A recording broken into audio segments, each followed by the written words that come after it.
How's it going, everybody, and welcome back into the SFS channel. My name's Gavin, and today I've got my top waiver wire ads for Week 8 NFL action.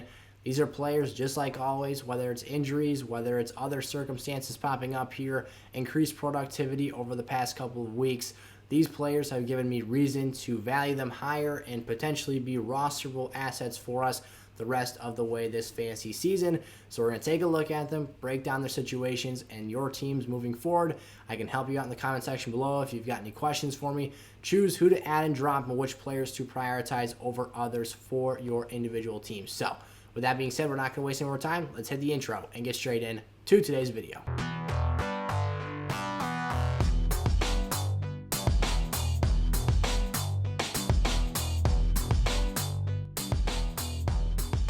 All right, here we go, kicking off today's video with Rashod Bateman, the rookie wide receiver for the Baltimore Ravens. We talked about him a great deal last week, whether it was lineup advice. He was in our must-add players segment, but still is only owned in 17% of fantasy leagues. This is a player we couldn't look past this week. Maybe one of the more valuable assets long-term this season on today's list in terms of his talent and what he brings to the table. In his first career start, now he was dealing with injuries early on this season, so didn't see his first NFL action until a week ago. He came out and tied Mark Andrews for the team lead in targets. That's a very impressive thing to do in your first start, albeit only 6 targets heading his way. But obviously this is a running football team that tends to lean more run heavy than pass. Then this week, he comes out here, increases his yardage production and his overall productivity as a player, and sees a lot more positives in the fantasy scoring department. I've talked about this kid a ton in the pre-draft process and throughout this NFL season. His route running, his poise, the way that he's able to separate from defenders is very unusual for a player of this youth stage in his career, and the fact that he is just a rookie early on, the things he's done in college and at Minnesota, where he obviously was drafted from by the Baltimore Ravens the first round of this year's draft. This kid's going to be heavily factored into the Ravens offense the rest of the year, and I think they will continue to expand and grow his play set and his skill set, throughout the rest of the season and how they utilize him in this offensive attack. So Rashod Bateman, definitely a player the rest of the way this season. I love the upside. This isn't a crazy high passing volume offense, but certainly a player who is talented and can get the job done on, I don't want to quite say a weekly basis because we've got a long way to get there until we can consider him as a dependable asset that is matchup proof and whatnot. But of this rookie class of wide receivers, the skill set Rashod Bateman brings to the table is one of my favorites, outside of obviously Jamar Chase right now being at the top of the mountain as the best wide receiver in this rookie class. Rashod Bateman is right there in the mix with the rest of these names and could potentially find himself in a situation where in not very long we look at him as the second or third best wide receiver in this draft class. So keep your eye on Bateman, definitely worth a roster spot moving forward this season. Before we jump into Kenneth Gainwell here, this is another one of my top ads for this week. I want to talk to you all about a way that you can get access to our service, our monthly membership service here on the SFS channel, SFS Gold, on our website, sizzlefantasy.com. That's where you can get advantage of our weekly positional rankings for quarterbacks, wide receivers, running backs, tight ends, and defenses, on top of exclusive privileges in the SFS community Discord, which includes obviously having your name highlighted in gold so everyone else knows you're a member, and then the fact that you can get into my DMs and have an interactive conversation with me and a more personalized experience with me setting your lineups, answering your questions within a 24-hour period of you asking them, guaranteed responses, all that good stuff. There's a way that each and every single one of you could potentially get access to that service for free for a month, and that is by supporting one of the current supporters of the channel, one of our partners right now, ThriveFantasy, which is a player prop style DFS app out there, ThriveFantasy.com. They've got an app for mobile devices as well. And what you do on Thrive, it's a super fun way to play daily fantasy sports. You simply take the players they give you, pick 10 out of the 20 given scenarios that they offer to you, and you pick the over or the under. They set the line for you. So, for example, it could be Trevor Lawrence and passing yards, and I'll put some examples up on the screen. But if they set the line at 250, you pick over or under, and there's a point total associated with each of those two options. Long story short, you pick 10 out of the 20 names, and you compete against others in a given contest to try and obviously score as many points as possible and win that game. When you go on Thrive and deposit $10, and use promo code Sizzle, they will match you up to $100. So if you deposit between $10 and $100, they will match you 100% up to that $100 marker. So if you put $50 down, they'll give you another $50 to play with. You'll have $100 in your Thrive Fantasy account. Again, when you use promo code Sizzle, that's just on their end. On my end, they're going to send me a notification and verifying that you have signed up, deposited, and played on their site. When you do that, they will let me know within a 24-hour time period of your account activity. And on my end, I will grant you access to a free month of SFS Gold. So again, another way for you to utilize me as a more personal resource and get access to more tools from the SFS channel. Myself or Eric will set your lineups for you every week, and again, answer your questions. We guarantee that within a 24-hour time frame. Now, obviously, there could be some odd situation where a bajillion of you guys sign up, but we want that to happen. We want you guys to get in there, go crazy on Thrive, go win some cash on their platform. It's an awesome way to play daily fantasy. Super fun, and you guys can see my standing or where I'm at in the standings potentially if you're playing in the same game as me. I'll post my lineup for, obviously that's not very advantageous for my chances of winning that game, but I will post my lineup for Monday Night Football at the end of today's video. So Kenneth Gainwell, now jumping into him here in terms of being a must-add player for this week. Miles Sanders got hurt, carted off the field. This is simple next man up mentality here. Kenneth Gainwell was already rostered in a healthy share of leagues. He was already being utilized as somewhat of a dynamic weapon in this Eagles offense as a pass-catching threat, a player who could potentially pose a threat to defenses out of the backfield, not only as a running back, but as a receiver as well. They'd put him in the slot and do some fun stuff with him there. But now moving forward, there's an opportunity for him to see an increase in rushing volume, and this is probably not one of the more highly suited backfields for running back success in fantasy, but in particular, it's Gainwell's skill set that I really like. He's going to see the field more with Miles Sanders out with injury, and although this team does not run the football and really carry a true bell cow running back, Kenneth Gainwell is a player who has production potential because of his dynamic ability, and again, because now there is volume and opportunity opened up in this offense with the absence of Miles Sanders, so that's something to keep an eye on going forward here. And with as desperate as we are right now for running back production with all the injuries and bye weeks we're dealing with now that we're in the middle of the NFL season, Gainwell could just be a player that saves some teams out there, especially in PPR leagues this season. Devonta Freeman. This is another one where these are dark times for fantasy running back owners. We've got injuries to a couple of marquee fantasy names. Obviously, Saquon Barkley, Nick Chubb, Christian McCaffrey, all out with injuries. We're dealing with stuff right now. We've got ourselves in a pinch in a lot of circumstances with Dalvin Cook on a bye last week. There is a lot of stuff that goes wrong on a week-to-week basis, in particular at this one fantasy position.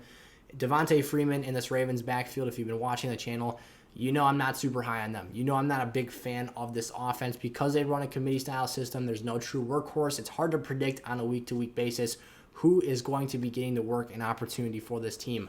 But Devonta Freeman goes out there and he just seems to make plays. He finds the end zone. Him and Latavius Murray kind of divvy up that work. We've been seeing less and less Tyson Williams as of late since they brought in some of these other veteran players. Again, he's not going to get a ton of volume. He's not going to be an elite-level producer. But if you are super desperate for a starter, he has, I would say he's more of a flex play ideally, and you probably don't even want him there. But in particular, if you are really, really needing some help at an RB2 position, if you are just out of options and available names on your fantasy rosters, Devonta Freeman might just be worth a roster spot, because if we see some other Ravens get dinged up and the crop begins to thin out, he might just see a small increase in the work share he's allotted. Christian Kirk for the Arizona Cardinals still is somehow only owned in just over 30% of ESPN leagues. I'm trying to figure this one out still, because for a playmaker of Kirk's ability, his downfield pass catching rate and the frequency that he's been making plays downfield, I can't believe, and especially being on the undefeated Cardinals, the fact that this offense has been so productive this year, it's hard for me to believe he's owned in as few of leagues as he currently is. But that's the case we find ourselves in with Christian Kirk right now, and he is definitely capable of going out here and producing high ceiling numbers. Doesn't have the greatest floor, but still a player who I think is deserving of a roster spot. I would certainly go out and add him here in week 8. It's kind of a coin flip on a week-to-week basis. AJ Green, Christian Kirk, on which one will be the wide receiver 2 producer in that given week. CJ Uzomah. Now, this is an interesting one at a position where there's not all that much consistent productivity. You've got yourselves your tier A and your tier 1A players in terms of your elite level fantasy producing tight ends. But after that, it becomes a pretty even playing field. And I think CJ Uzomah is someone who's starting to stick out from the crop just a little bit. Joe Burrow's loved his tight end since college, since his days back at LSU where he's thrown to Thaddeus Moss. And then last year, he was thrown to CJ Uzomah before his season-ending injury, and Drew Sample was getting some work as well. Uzomah's back and healthy now. He's a seasoned vet. He's able to come out here, make some productive plays, 2 touchdowns against the Ravens. This is a situation where I like the usage that he's getting from Joe Burrow, and I think in this case it's the quarterback making the tight end's fantasy productivity because he has a comfortability throwing to that position. He just feels a certain level of, again, comfortability throwing and relying on his tight end to be a playmaker for this offense. I think that's something that will continue to be the case the rest of the season, and Uzomah should have a handful of productive games in store the rest of the way. And then Ali-Cox for the Indianapolis Colts. They love their tight ends in 82. They love running 2, even 3 tight end sets, getting these guys out in space and creating mismatches. Ali-Cox is a huge individual. He goes out there. He's a mismatch for defensive backs, linebackers, whatever the case may be. He towers over them, scores touchdowns, finds the red zone. He's got a knack for hitting pay dirt, and I can't say I don't know why, because when you have this big of a frame, this big of a body, Carson Wentz in particular loves his quarterbacks as well, pairing him back up with Frank Reich. That really helps get these tight ends back in motion. Him and Jack Doyle are fantasy relevant options, but I think Ali-Cox right now is the most relevant fantasy player just because of his ability to find the end zone as of late and just the skill set he brings to the table. He also is a player who has just been going out there and simply making plays when given the opportunity, so that's something you love to see from him in this offense. Again, in a position of need where there's not very many established tight end producers, certainly one that could either be a team's tight end 2 or a streaming level player that you could potentially roll out and start as a low-end starter on a week-to-week basis. Alrighty, and then before we head on out for today's episode, we are going to take a look, as promised, at our Thrive Fantasy lineup for Monday Night Football here as we close out Week 7. We've got the Saints on the road traveling to take on the Seahawks, and here you can see the point values associated with either the over or the under, and then the player and the circumstance. So I'm taking Jameis over 205.5 passing yards, over 18.5 completions. I think it's going to be a strong game through the air for the Saints. I've got Alvin Kamara under a 92.5 rush yards because I think he gets the job done more through the air this week. Now, I think he'll have a healthy rushing total. I just don't know if he'll get that close to 100. I've got him over half a rushing touchdown because I think that he will at least get an opportunity to see a few goal line carries, punch one of those in. Marquez Callaway going back to, I think this is going to be a strong day in the passing game for the Saints. I'll take him over 42.5 receiving yards and over 2.5 receptions, so at least 3 or more there. Not too many points, but I think that's a pretty safe bet to make. Geno Smith, I've got him over 216.5 passing and rushing yards combined. I think that this will be a rough game throughout, but garbage time late in this football game, checking balls down to running backs, I think he can rack up enough yards there. Alex Collins, I'll take him over 16.5 total yards. He's good to go for this game, at least that's what the most recent reports say. I don't think he'll get there in terms of pure rushing ability, but his pass catching work, especially what we saw the running back position do last week on Sunday Night Football, that gives me encouragement for this week's games, and I'll also take him over half a total touchdown. I think he can, or excuse me, under half a total touchdown. I think he will not find the end zone. I think the Seahawks will struggle pretty well on offense here and have a pretty tough game. And then Tyler Lockett, under 45.5 receiving yards. It seems like a super low number, but I get a nice point total here. And I think that the Hawks will ultimately struggle pretty greatly to pass the football downfield, especially, which is Tyler Lockett's skill set against this stifling Saints defense. Maybe not quite as good as it's been in past years, but very, very underrated in its own right. And then Tyler Lockett and Gerald Everett as my 2 ice picks. Ice picks are essentially if your player gets injured or if there is some factor that makes a given situation, the over or under, obviously, unable to be played out. So, for example, last week, Nick Chubb was obviously injured for that Cleveland Browns game. He didn't suit up. If you had Nick Chubb as one of your overs or unders for your 10 situations you filled out, that was void, and your ice pick is like your replacement. So that's what steps up and takes the place of your matchup and situation that is no longer able to be used. So if someone were to be injured prior to the start of the game, now if it happens mid-game, I don't think that that's something that would get you your ice pick inserted. But if that were the case for like a Nick Chubb situation where they created their line in their game contest and then they have a player like Baker Mayfield, for another example, was ruled out, then your ice picks would be inserted here. So Tyler Lockett under half a total touchdown, and then Gerald Everett, I've got him over 20.5 receiving yards. He, I think, can just get that done in 1 catch. Again, that's a backup pick, though, so not something I wanted as my top choice. All right, that was my Thrive Fantasy lineup, but I'm going to go ahead and make here for Monday Night Football in Week 7, and those were my top 6 waiver wire ads for Week 8 fantasy football action. So make sure to check out Thrive Fantasy. Go sign up for their account. Use promo code Sizzle. You get that deposit match and then a free month of SFS Gold. A lot of stuff in that bundle that you want to take advantage of to help you become a better fantasy player this season. Obviously, have some fun and Thrive and maybe put some cash back in your pocket from playing in their contests. But thank you all so much for watching. Make sure to click that subscribe button if you're new around here and go check out some of our other episodes from this morning. I'll see you guys next time. Peace out.